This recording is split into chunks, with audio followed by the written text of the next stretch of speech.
Hey, what's up? Welcome back to another video. Today I've got a story from a very interesting encounter on Facebook Marketplace. You know, the section on Facebook where you buy and sell things? So listen closely because it may help you identify scams and also help you when buying used phones. Now it started with my iPhone 11. See, my brother wanted to list it for trade only to see what type of things people would trade to get this phone. And we got a lot of replies. Everything from older phones to old laptops, you name it. And then there was this person, let's call them user. So user messages to trade for my iPhone 11 and in return offers an iPhone 13. Wait, so I'd get a 2-year newer phone for nothing. Why would I say no? Well, let's ask some questions and see if this is legit. So at this point, my brother was doing all of the texting and he asked to see the phone. This is good. You obviously want to see the device, see any photos, videos are good as well, to see its condition. User only sent us one photo, and that too just at the back of the phone. So my brother asked to see if it's working. And these are good questions. You want to be asking things like when they buy it, any photos and videos, if it's working, why they want to get rid of it. These are all good questions that will help you get an idea of what the phone is like. But anyways, after some waiting, we get sent one photo. Take a look. So now we know at least that the phone is cracked. And it's not a minor crack either. It's literally on the front screen on the corner.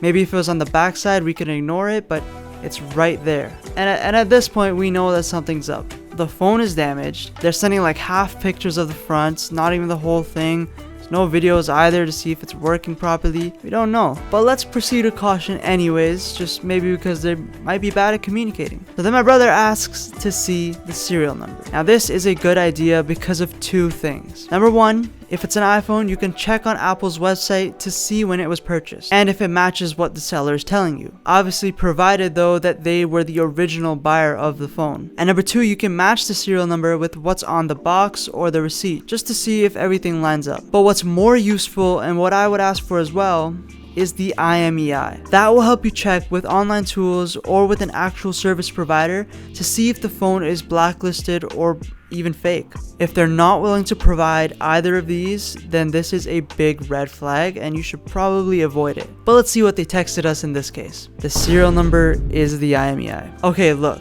The serial number is not the same as the IMEI. Yes, they're both ways of identifying a device, but the serial number is used internally of the makers of the device. Like if you go to Apple and give them an iPhone serial number, they'll know it's theirs. But if you go to Apple and give them a Samsung serial number, they're not going to find the device because it's not theirs. So now the IMEI is not just something that's used internally by a specific company, it's an identifier that's used by all carriers like, you know, Rogers or Telus. All the service providers can see it. So maybe this user is a scammer. Or maybe they're just somebody who is not very informed. Anyways, my brother just decided to ask if it's locked.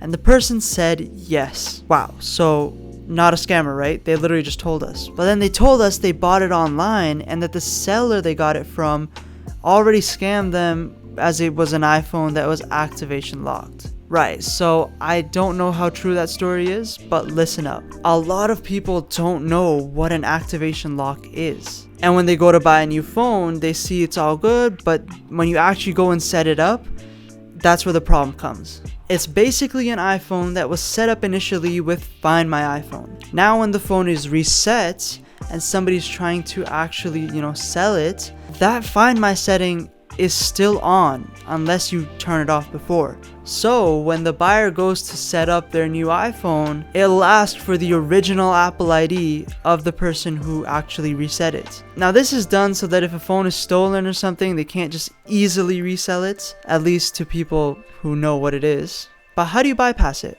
Well, without that Apple ID, 99% of the people cannot bypass it. And if you want Apple's help, they'll ask you to prove that you are the original buyer. But you have to have bought it from an authorized reseller like Walmart or Best Buy. And you'll need a receipt from there as well. And not a lot of people know this and they just get scammed. But now you know it, and so does user. We told them this info and they sent us a receipt from Walmart. Since we were already suspicious, I ran this through a reverse image search and I was right.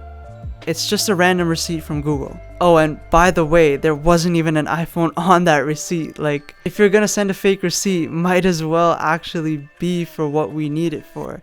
But anyways, right after we told them that there's no iPhone on the receipt, they left the chat. So was this person trying to scam us? Well, it's hard to say. Some may say yes, since they didn't show the phone properly, sent a random receipt, left the chat, and shortly after actually deleted the account. But regardless, the point is that you need to ask the right questions, especially when buying used phones. And if you don't know what to look for or what to ask, then get somebody's help who does. But yeah, when you ask the right questions, you'll be able to tell that if it's a scam or if it's not a scam. And there's plenty of scammers out on Facebook Marketplace, so be careful. If you have any questions, feel free to leave it down in the comments below. And if you liked this video, like it. If you loved it, then subscribe, and I'll see you later. Peace.